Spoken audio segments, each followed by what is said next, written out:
নিশ্চয়ই ভালো আছো। আজ আমরা ক্লাস 10 এর চলতড়িৎ কারেন্ট ইলেকট্রিসিটি সম্বন্ধে একটু জানবো। সেখানে আমরা প্রাথমিক ধারণা এবং ওহমের সূত্র পড়ার চেষ্টা করব। তো প্রথমে আমরা চলে আসি আধানের ধারণা। সেই আধানের ধারণা থেকে আমরা শুরু করি। তো আধান বলতে আমরা কি বুঝি? আধান বলতে বুঝি কোনো একটা কণার অবস্থা, যে অবস্থার জন্য ওই কণাকে আমরা যদি তড়িৎ ক্ষেত্রে রাখা তাহলে সেই কণার উপর বল ক্রিয়া হয়। তো এই আধান কয় প্রকারের সেটা আমরা দেখি। আধান যেটা আমরা ইংরেজিতে চার্জ নামে পরিচিত করি। আধান মূলত দুই প্রকার, ধনাত্মক আর ঋণাত্মক। এই ধনাত্মক আধান আমরা পজিটিভ বা প্লাস চিহ্ন দিয়ে ইন্ডিকেট করি, নেগেটিভ বা মাইনাস চিহ্ন দিয়ে ঋণাত্মক আধানকে ইন্ডিকেট করি। এই হলো আধান, যেটা হলো কণার একটি অবস্থা, কণার অবস্থা। এই আধানের আমরা ভাগটা দেখলাম। এবার আমরা চলে যাব এই আধানের একক কি, যেটা আমাদের খুব গুরুত্বপূর্ণ এবং পরীক্ষায় শর্ট কোশ্চেন হিসেবে আসে, এমসিকিউ কোশ্চেন হিসেবে আসে। তো আধানের ইউনিট বা একক, তো তোমরা ছাত্রছাত্রীরা নিশ্চয়ই জানো দুই রকম আমরা সিস্টেমের কথা, সিজিএস এবং এসআই। তো আমরা দেখব এই আধানের ইউনিট এসআই পদ্ধতিতে কি এবং সিজিএস পদ্ধতিতে কি।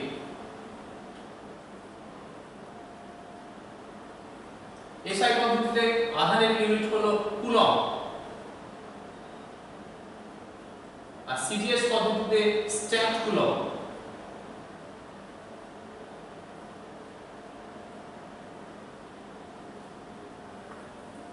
কুলমকে সি দ্বারা প্রকাশ করা, স্ট্যাট কুলমকে এস স্ট্যাট সি এই দ্বারা প্রকাশ করা। তাহলে আমরা জানলাম আধান কি, আধানের একক কি, আধানের মাত্রাটা একটু দেখে নিই। তাহলে আধানের মাত্রা হলো I ইনটু টি। আইটা হলো আমাদের তড়িৎ প্রবাহ মাত্রা অ্যাম্পিয়ার, আর টিটা হলো টাইম। সেইটা থেকে আধানের আমরা মাত্রা পেয়ে যাব। আপাতত এইটা হলো আধান আমরা পড়লাম। এবার আমরা চলে আসি সেই প্রসঙ্গে। বলি আধানের প্রসঙ্গে একটা ছোট্ট তোমাদের তথ্য দিই যে একটি ইলেকট্রনের আধান কত।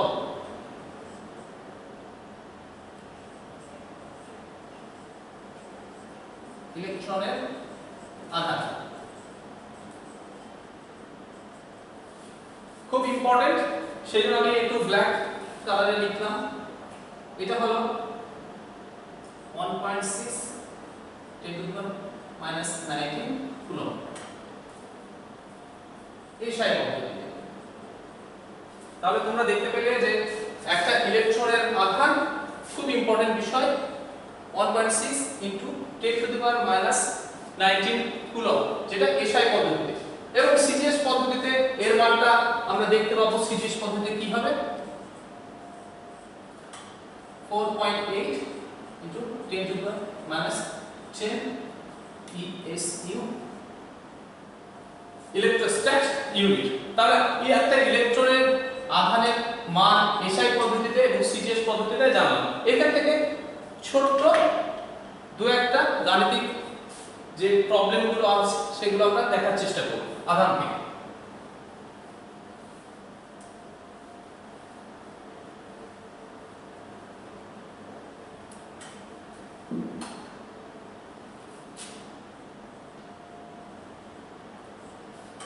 এখান থেকে কিরকম প্রবলেমগুলো আসতে পারে? তো বলা যেতে পারে 4 কুলম আধানে ইলেকট্রন সংখ্যা কত।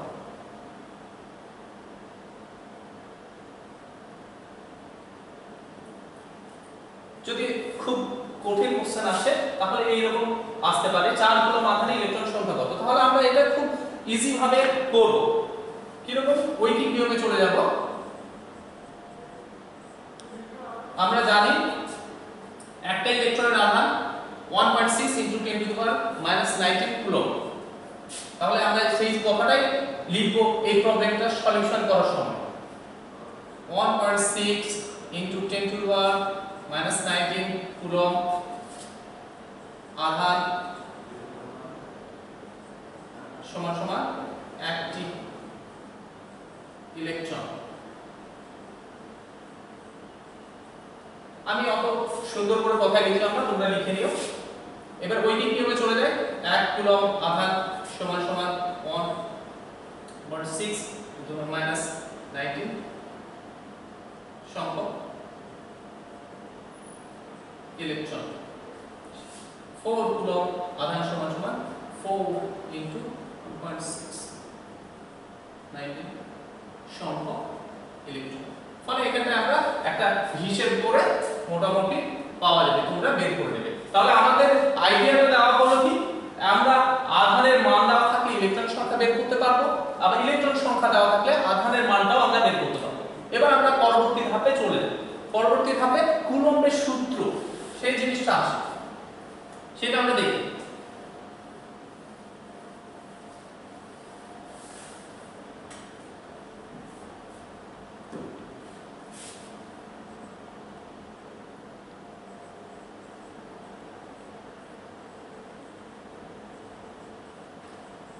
কুলম্বের সূত্র। তাহলে আমরা আধান সম্বন্ধে যখন ধারণা হলো তখন আমরা কুলম্বের সূত্রের দিকে একটু এগোই। কুলম্ব ফার্স্ট তিনি বিন্দু আধানের ক্ষেত্রে একটি সূত্র দেন, যেটা তোমাদের পরীক্ষায় আসার মতো। তো কিরকম সূত্রটা? দুটো বিন্দু আধান,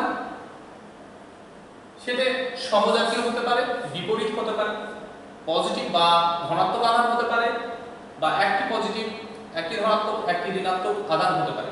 তাহলে দুটি আধান আমরা ধরলাম Q1 Q2, দুটি আধানের মধ্যে প্রযুক্ত বল ক্রিয়া করবে, সেই প্রযুক্ত বলের মান কুলম্বের সূত্র থেকে আমরা পাবো। যদি ডিসটেন্স r হয় তাহলে কুলম্বের সূত্র কি বললো? কুলম্বের সূত্র বললো এই আধান দুটোর মধ্যে আকর্ষণ বা বিকর্ষণ বলের মান আধান দুটোর গুণফলের মানের গুণফলের সমানুপাতিক। আর দ্বিতীয় নাম্বারটা বললো কি, এই আকর্ষণ বা বিকর্ষণের বলের মান এই আধান দুটির মধ্যে দূরত্বের বর্গের ব্যস্তানুপাতিক। তাহলে কুলম্বের সূত্র বিন্দু আধানের ক্ষেত্রে দুটো সূত্র দিলেন, সেই দুটো সূত্র সমন্বয় ঘটালে কি হবে?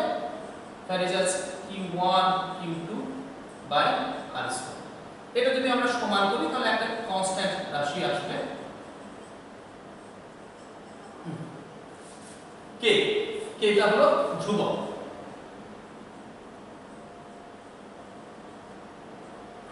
তাহলে আমরা কুলম্বের সূত্র পেয়ে গেলাম দুটো বিন্দু আধানের ক্ষেত্রে F = k Q1 Q2 by r²। এই k এর মান CGS পদ্ধতিতে 1 এবং SI পদ্ধতিতে 1/4πε0। এর মানটা নিয়ে নেব 9 × 10⁹ ইউনিট SI। তাহলে আমরা পেয়ে গেলাম k এর মান, ধ্রুবক রাশি। এখান থেকে কুলম্বের সূত্রটা মোটামুটি জানা গেল।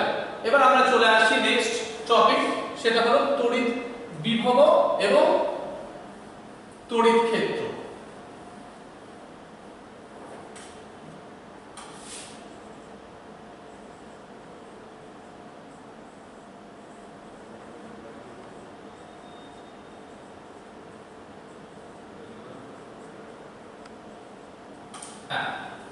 তড়িৎ ক্ষেত্র সম্বন্ধে আমরা জানতে গেলে যদি একটা একক ধনাত্মক আধানকে কোথাও রাখা হয় এবং তার চারিপাশে যতটা এরিয়া জুড়ে এই তড়িতের প্রভাব, এই একক আধানের প্রভাব খাটে, তাকেই তড়িৎ ক্ষেত্র বলে। এটা খুব সোজা ভাষায় মধ্যে অন্য কোনো একক তড়িৎ আধান যদি নিয়ে আসা হয় তার উপর বল প্রযুক্ত হবে। এটা প্র্যাকটিক্যালি খুব অল্প হলেও থিওরিটিক্যালি অসীম পর্যন্ত। এটা যদি থিওরিটিক্যাল ব্যাপারটা ভাবি তাহলে এই বলটা অসীম পর্যন্ত।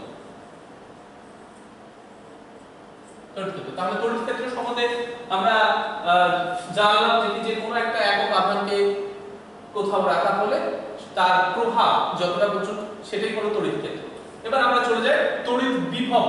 বিভব মানে এই বিভব হলো এটা তড়িতের একটা অবস্থা, যে অবস্থার জন্য তড়িৎ এক জায়গা থেকে অন্য জায়গায় যাবে তা নির্ভর করে কোন জায়গা থেকে কোন জায়গায় যাবে।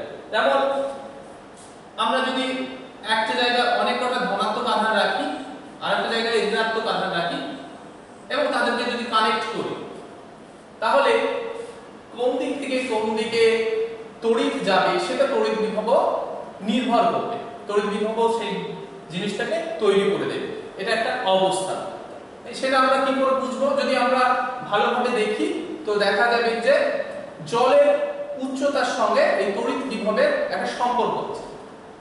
সেটা আমরা কিভাবে বলবো?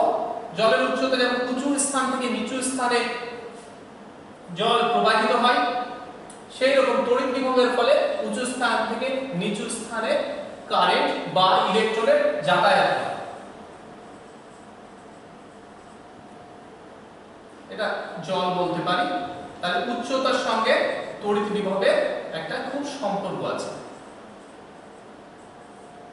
যেটা আমরা মৌখিকভাবে বলতে পারি যে একটা তড়িৎ বিভব হলো এমন একটা অবস্থা যা তড়িৎ চলাচল কোন দিক থেকে কোন দিকে করবে সেটা আমরা জানতে পারবো। এবার আমরা উচ্চ বিভব কোনটাকে বলবো? যেখানে ধনাত্মক আধানের পরিমাণ বেশি। ধনাত্মক আধান বেশি, আধান বেশি হলে সেটা হবে উচ্চ বিভব। সিমিলারলি ঋণাত্মক আধান যেখানে বেশি হবে সেটাকে বলবো নিম্ন বিভব। তাহলে এইটা বিভব ও তড়িৎ বিভব সম্বন্ধে তোমাদের একটু আইডিয়া হলো। এবার আমি তড়িৎ বিভবের গাণিতিক ফর্মুলায় চলে যাই। গাণিতিক ফর্মুলা যেটা তোমাদের খুব ইম্পর্টেন্ট একটা বিষয়।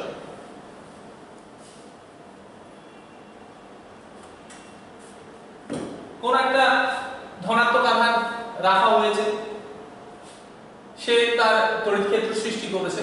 এবার আমরা থিওরিটিক্যালি জানলাম তড়িৎ ক্ষেত্রের বিস্তার কত? অসীম পর্যন্ত। তাহলে আমরা এই অসীম থেকে কোনো একটা আধানকে, সেটা ধনাত্মক জেনারেলি নেওয়া হয়, তো এই অসীম দূরত্ব থেকে কোনো একটা আধানকে কোনো একটা তড়িৎ ক্ষেত্রে আনতে যে কার্য করা হয় তাকে তড়িৎ বিভব বলা হয়। তাহলে এই অসীম দূরত্ব থেকে একটা আধান q কে নেওয়া আসা হলো, এর ফলে কার্য সমান সমান w হলো। তাহলে বিভব সমান সমান w/q লেখা। তাহলে আমরা এই তড়িৎ বিভবের ফর্মুলা পেয়ে গেলাম। তড়িৎ বিভব যদি v লিখি, v w/q, খুব ইম্পর্টেন্ট একটা ফর্মুলা। তাহলে আমরা কি করে পেলাম সেই জিনিসটা? একটা ধনাত্মক আধানকে কোন একটা তড়িৎ ক্ষেত্রে নিয়ে আসতে যে পরিমাণ কার্য করতে হয় তাকে তড়িৎ বিভব বলছে। খুব ইজি একটা ব্যাপার। তো এই তড়িৎ বিভব আমরা এবার এককগুলো দেখব। এককগুলো কি করে বের করা যায়? আমরা আগেই জানলাম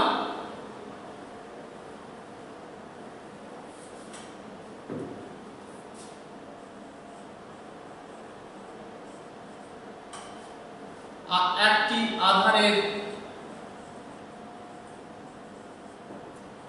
SI একক কুলম্ব বা C দ্বারা আমরা প্রকাশ করলাম। কার্যের SI একক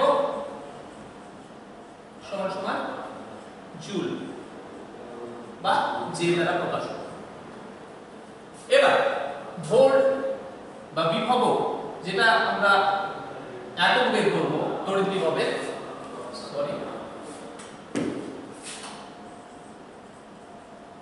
তড়িৎ বিভবের একক সমান সমান কার্যের একক বাই আধানের একক। এটা আমরা ফর্মুলা থেকে পাচ্ছি। ফর্মুলাটা কি আছে এটা লিখে দিই, E = W/Q, সেই সূত্র থেকে আমরা পাচ্ছি। সমান সমান কার্যের একক কি জুল, আধানের একক কুলম্ব। এইটাকে আমরা তড়িৎ বিভবের একক ভোল্ট হিসেবে লিখতে পারি। সুতরাং এইটাকে আমি খুব সুন্দরভাবে এখানে যদি লিখি,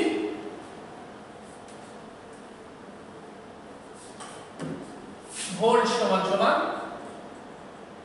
জুল বাই কুলম্ব। তাহলে এই একটা একক আমরা পেয়ে গেলাম তড়িৎ বিভবের একক। এবার এখান থেকে কোশ্চেন আসতে পারে তোমাদের কি সিজিএস এসআই এই ইউনিটের মধ্যে সম্পর্ক 1 ভোল্ট সমান কত স্ট্যান্ড ভোল্ট, যেটা সিজিএস পদ্ধতিতে তড়িৎ বিভবের একক।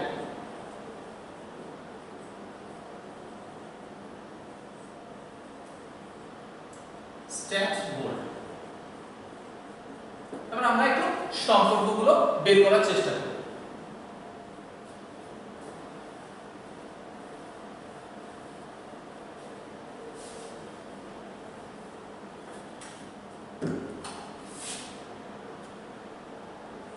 ভোল্ট সমান সমান 1 জুল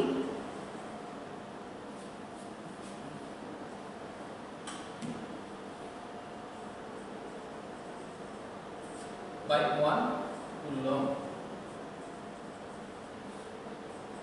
আবার তোমরা জানো 1 জুল সমান সমান 10⁷ আর এটা সিজিএস এবং এসআই কার্যের সম্পর্ক। এসআই এর কার্যের 1 জুল সমান সিজিএস এ 10⁷ আর এটা হয়, এটা তোমরা জানো। তো তবে আমরা বসিয়ে দিই এখানটায় 10⁷ আর। আবার তোমরা জানো কি 1 কুলম্ব সমান সমান 3 × 10⁹ ESU বা স্ট্যাট কুলম্ব লিখতে পারো, স্ট্যাট কুলম্ব। তাহলে আমরা যদি আধানের এসআই ইউনিট দেখি এবং সিজিএস ইউনিট দেখি, তার মধ্যে সম্পর্ক কি 3 × 10⁹ সম্পর্ক, সেটা আমরা বসিয়ে দিই 3 × 10⁹ স্ট্যাট কুলম্ব। এবার আমরা কাটাকাটি করলে এইটা পাই আর পাই স্ট্যাট কুলম্ব।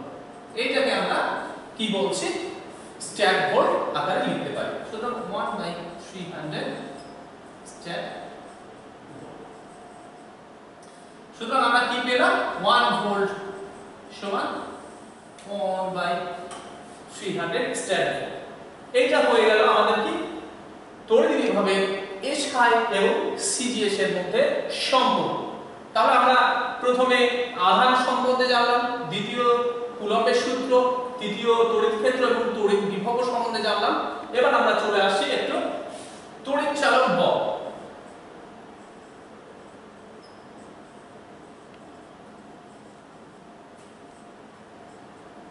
বা ইএমএফ, ইলেকট্রোমোটিভ ফোর্স, সেটা আমাদের খুব জরুরি।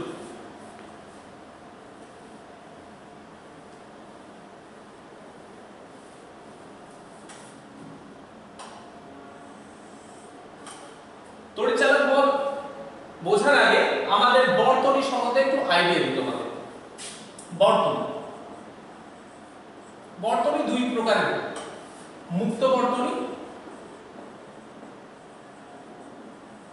এবং বদ্ধ বর্তনী।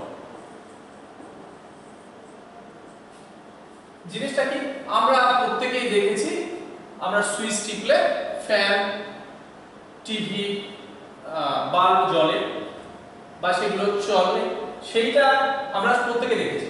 তবে সেখানে একটা আমরা দেখব তারে তারে সার্কিট করা হয় বা বর্তনী করা হয়। কারেন্ট চলাচল করতে গেলে আমাদের বর্তনীটা খুব জরুরি।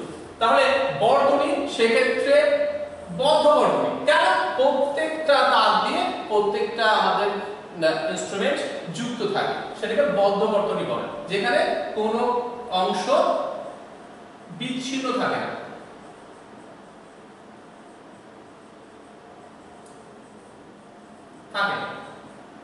আর মুক্ত বর্তনীটা কি?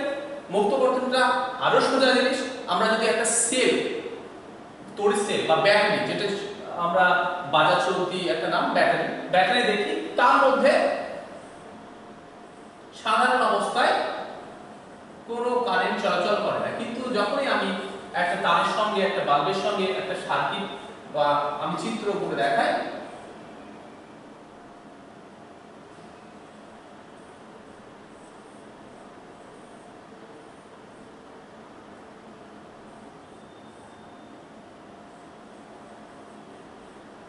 যখনই আমি বাল্বের সঙ্গে লাগাই তখন দেখা যাবে যে এই বাল্বটা জ্বলছে। এই ব্যাটারির মধ্যে কিছু তড়িৎ থাকে।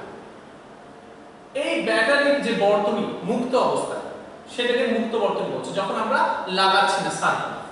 সুতরাং তোমাদের মাথার মধ্যে ঢুকে গেল বর্তনী জিনিসটা কি, এবং বর্তনীতে মুক্ত বর্তনী এবং বদ্ধ বর্তনী জিনিসটা কি। এবার আমরা চলে যাই তড়িৎচালক বল। তড়িৎচালক বল এমন একটা বল যেটা আমরা তড়িৎ কোষের মধ্যে উৎপন্ন হয়, এবং সেই তড়িৎ কোষের মধ্যে কারেন্টটা ফ্লো কোন দিক থেকে কোন দিকে হবে সেটা আমাদেরকে ইন্ডিকেট করে বা বোঝায়। একটা তড়িৎ কোষের মধ্যে সবসময় তোমরা জেনে রাখবে, যেদিকে বোতামের মতন থাকে সেদিকে পজিটিভ, আর যেদিকে প্লেন থাকে সেটা নেগেটিভ, একটা ব্যাটারি। তো তড়িৎচালক বল এমন একটা বল যেটা তড়িৎ কোষের মধ্যে কোন দিক থেকে কোন দিকে কারেন্ট বা তড়িৎ প্রবাহ হবে তার ইন্ডিকেশন দেয়। তাহলে এইটা হলো তড়িৎচালক বল, এবং তড়িৎচালক বল সৃষ্টি হয় তড়িৎ কোষে। এটা আমরা জানি তড়িৎ কোষে সৃষ্টি হয়। এবার এই তড়িৎচালক বল আমাদের যখন ব্যাটারিটাকে সার্কিটে লাগাবো তখন কোন দিক থেকে কোন দিকে কারেন্ট ফ্লো হবে তার ইন্ডিকেশন আমরা পাবো। এবার আমরা চলে আসি নেক্সট টপিক, তড়িৎ প্রবাহ মাত্রা।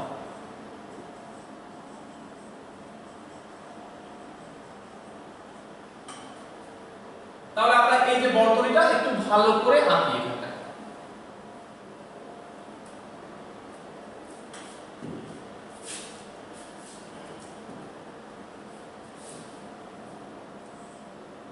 একটা ব্যাটারি আঁকলাম,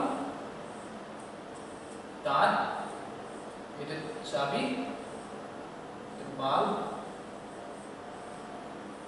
এই হলো সার্কিট। এটা একটা, যখন আমরা এখানে চাবি জুড়ে দেব তখন এটা টোটাল একটা বদ্ধ সার্কিট হয়ে যাবে। এবার আমরা কি করব, এই তড়িৎ প্রবাহ মাত্রা কি করে জানবো? যখন আমরা সুইচ দেব তখন এই ব্যাটারির সাহায্যে ইলেকট্রনের ফ্লো হবে, এবং এই ইলেকট্রনের ফ্লো হওয়ার ফলে আমরা এই দেখব ব্যাটারিটা জ্বলছে। তাহলে এই ইলেকট্রনের যে ফ্লো হচ্ছে, ইলেকট্রনের ফ্লো কেন হবে? তড়িৎচালক বলের প্রভাব। এই তড়িৎচালক বল ইলেকট্রনগুলোকে, যে কোনো একটা ধাতুর ক্ষেত্রে যে মুক্ত ইলেকট্রনগুলো থাকে সেই ইলেকট্রনগুলোকে সে চালনা করবে, এবং সেই বলের মাধ্যমে ইলেকট্রনগুলো চলতে যখন শুরু করবে একটা নির্দিষ্ট দিকে, তখন আমরা তড়িৎ প্রবাহ মাত্রা পাবো। তাহলে আমরা সংজ্ঞায়িত কি করে করব? খুব ইজি। কোন প্রস্থচ্ছেদের মধ্য দিয়ে একক সময়ে প্রবাহিত আধানকে তড়িৎ প্রবাহ মাত্রা বলে। ধরলাম আমরা কিউ আধান টি সময়ে এই প্রস্থচ্ছেদের মধ্যে দিয়ে যাচ্ছে, তাহলে আমরা কি বলেছি সংজ্ঞায় তড়িৎ প্রবাহ মাত্রা? এইখানটায় দেখাচ্ছি তোমাদেরকে রাশিমালাটা।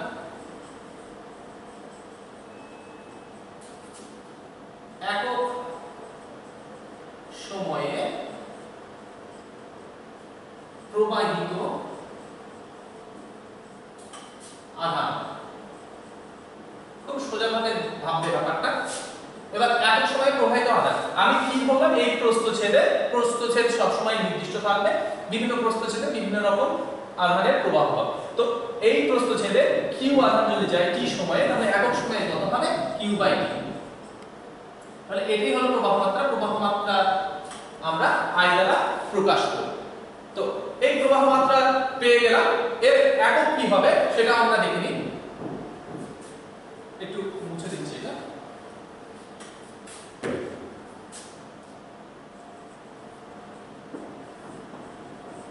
তড়িৎ প্রবাহ মাত্রা একক। তোমাদেরকে বলে দিই, প্রত্যেকটা রাশিমালা পড়ার সঙ্গে সঙ্গে তাদের একক মাত্রা এগুলো সব সময় মনে রাখার চেষ্টা করব। যেহেতু আমরা কোনো একটা বিষয়ের রাশিমালাগুলো জানলে সেই বিষয় থেকে আমরা একক এবং মাত্রাগুলো নির্ণয় করতে পারবো, যেগুলো এমসিকিউ হিসেবে আসতে পারে। তাহলে আমরা তড়িৎ প্রবাহ মাত্রা একক কি পাবো? তাহলে আমরা দুই রকম পদ্ধতি অবলম্বন করেছি, বা বলা আছে দুই রকম পদ্ধতিতে করতে। তো এসআই পদ্ধতিতে আমরা দেখি, এসআই পদ্ধতিতে আধানের একক কি হবে, কুলম্ব। তাহলে এসআই পদ্ধতিতে আমরা চলে যাই, কুলম্ব। আর সময়ের একক কি হবে, সব সময় সেকেন্ড, কুলম্ব পার সেকেন্ড। আবার আমরা যদি সিজিএস এ চলে যাই, তখন আবার চলে আসবো স্ট্যাট, কুলম্ব পার সেকেন্ড। তাহলে এই কুলম্ব পার সেকেন্ডকে আমরা সংক্ষেপে অ্যাম্পিয়ার বলি,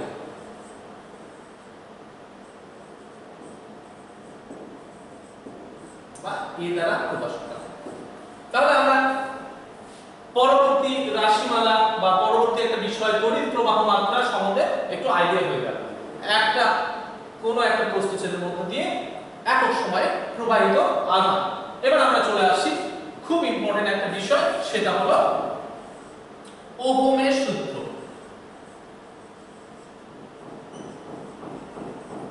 যেটা তোমাদের পরীক্ষায় খুব আসে, সেটা আমরা দেখি।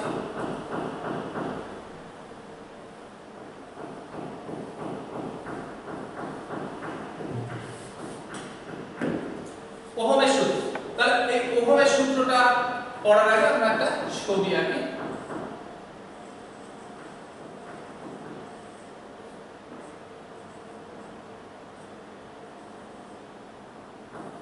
কোন একটা সার্কিটের কিছু অংশ আমি আঁকলাম, দুটো বিন্দু নিয়েছি, এ বিন্দু এবং বি বিন্দু।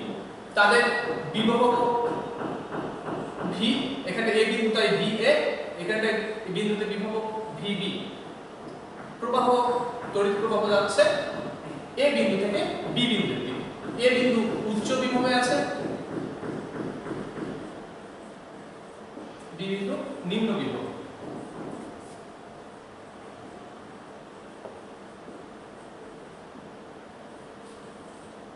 এবার এই দুটোর মধ্যে বিভব পার্থক্য কি, VA মাইনাস VB।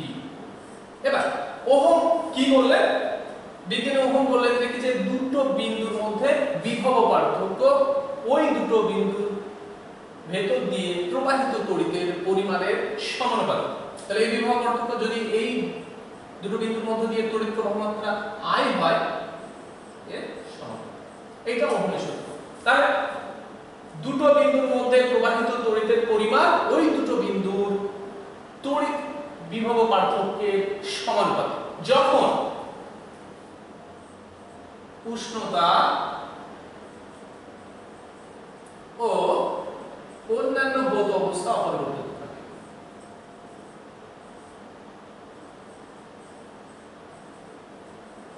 অবস্থা অপরিবর্তিত।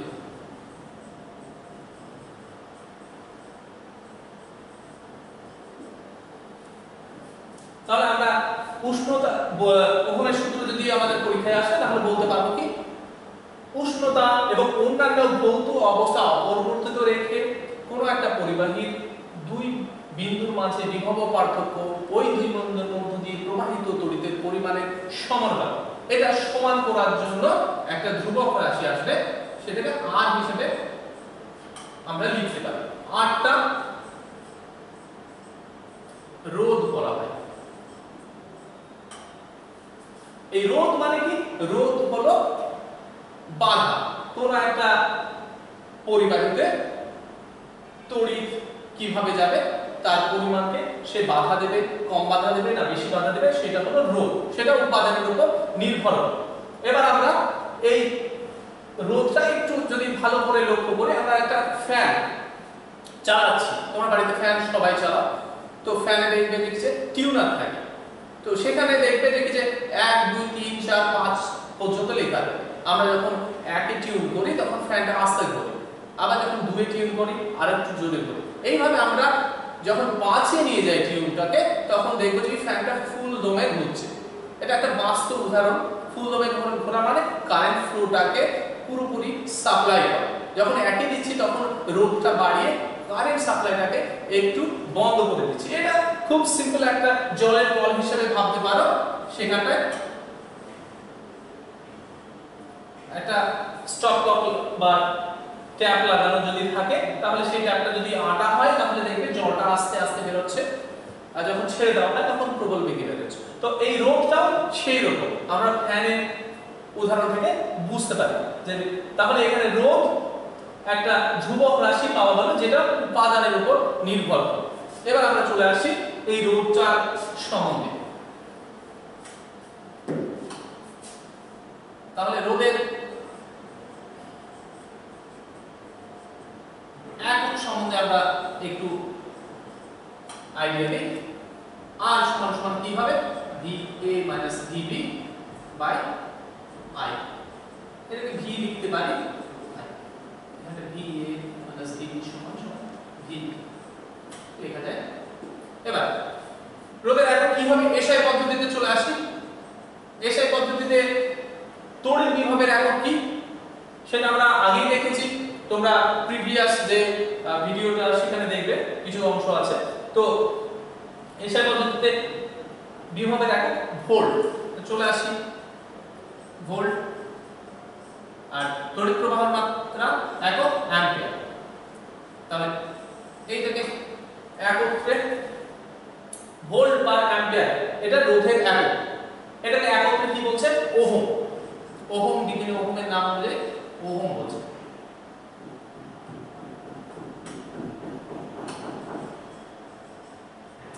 ঠিক আছে, এটা খুব একটা ইম্পর্টেন্ট বিষয়। রোধের একক কি? তো তোমরা বলবে ওহম। ওহম সমান কি? Volt by ampere. তখন আবার যদি বলে 1 ওহমের সংজ্ঞা দাও, তখন তোমরা বলতে পারবে কি রকম। আমরা একটু উপরে চলে যাই।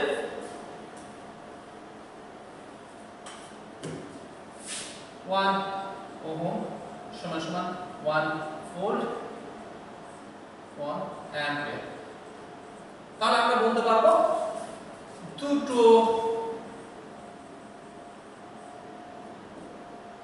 এ বি, দুটো বিন্দুর মধ্যে 1 অ্যাম্পিয়ার তড়িৎ প্রবাহ মাত্রা চালানোর জন্য 1 ভোল্ট তড়িৎ প্রবাহ লাগবে। যে তখন যে রেজিস্ট্যান্সটা দরকার সেটা হলো 1 ওহম। তো আমরা এইভাবে খুব সুন্দর করে সংজ্ঞাটা দিতে পারি, ওহমের সংজ্ঞা। তাহলে আমরা রেজিস্ট্যান্স সম্বন্ধে মোটামুটি ধারণা হলো। এবার আমরা নেক্সট টপিকে চলে যাই।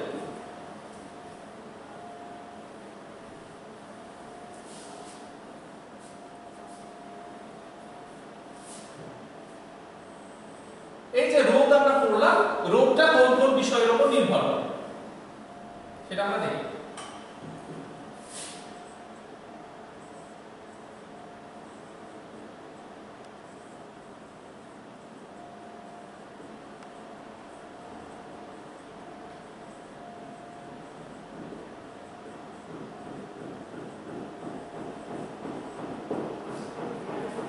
তাহলে এই রোধটা আমরা আজ কোন একটা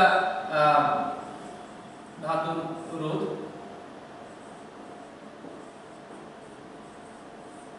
কি কি বিষয়ের উপর নির্ভর করে?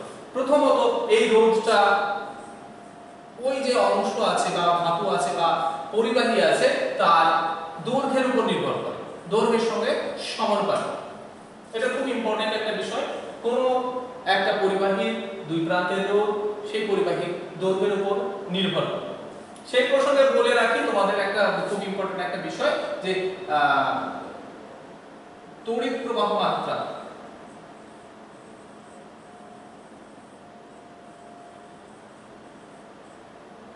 কোন ধাতুর মধ্য দিয়ে একটু বেশি হয় সেটা তোমরা জানবে গুড কারেন্ট ইলেকট্রিসিটি এলিমেন্ট বলতে পারো, সেটা হলো সিলভার।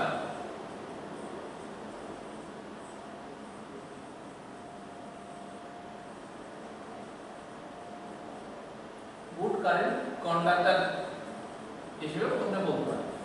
কয়েকটা গুড কারেন্ট কন্ডাক্টর আছে, তার মধ্যে সিলভারটা সবথেকে বেশি তড়িৎ পরিবহন করে বা তড়িৎ প্রবাহ মাত্রা ঘটায়। তো সেটা এই প্রসঙ্গে আমি বলে রাখলাম তোমাদের। তো এই রোধ দৈর্ঘ্যের উপর নির্ভরশীল। দৈর্ঘ্যটাকে আমরা যেহেতু দৈর্ঘ্যের ইংরেজি লেন্থ, সেহেতু এল হিসাবে আমরা প্রকাশ করতে পারি। এটা রেজিস্ট্যান্স আর দিলাম। আরেকটা কি বিষয়ের উপর নির্ভর করে? এই আরটা প্রস্থচ্ছেদের ক্ষেত্রফলের উপর নির্ভর করে, সেটা ব্যস্ত অনুপাতে। ঠিক আছে, প্রস্থচ্ছেদের ক্ষেত্রফল। তাহলে রোধ কোন একটা পরিবাহীর দৈর্ঘ্যের সঙ্গে সমানুপাতিক এবং রোধ কোন একটা পরিবাহীর প্রস্থচ্ছেদের ক্ষেত্রফলের সঙ্গে ব্যস্ত অনুপাতিক, যেটা আমরা এইভাবে রাখলাম। এটাকে যদি সমন্বয় ঘটাই আর সমানুপাতিক L/A হবে। এটা একটা ইম্পর্টেন্ট রাশিমালা, যেখানটায় রোধ দৈর্ঘ্য এবং প্রস্থচ্ছেদের ক্ষেত্রফলের উপর নির্ভর করছে। এইখান থেকে অনেক কটা অঙ্ক আসতে পারে তোমাদের, সেটা আমরা পরবর্তীকালে দেখব। তো এইটা সমান করার জন্য একটা ধ্রুবক রাশি আসবে L/A। এই রো, এটাকে রো বলছে উচ্চারণে,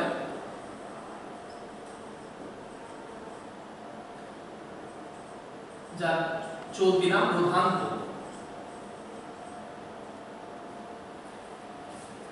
এই যে কনস্ট্যান্ট রাশি এলো সেটা রো, সেটাকে রোধাঙ্ক বলছে কোন একটা পরিবাহীর।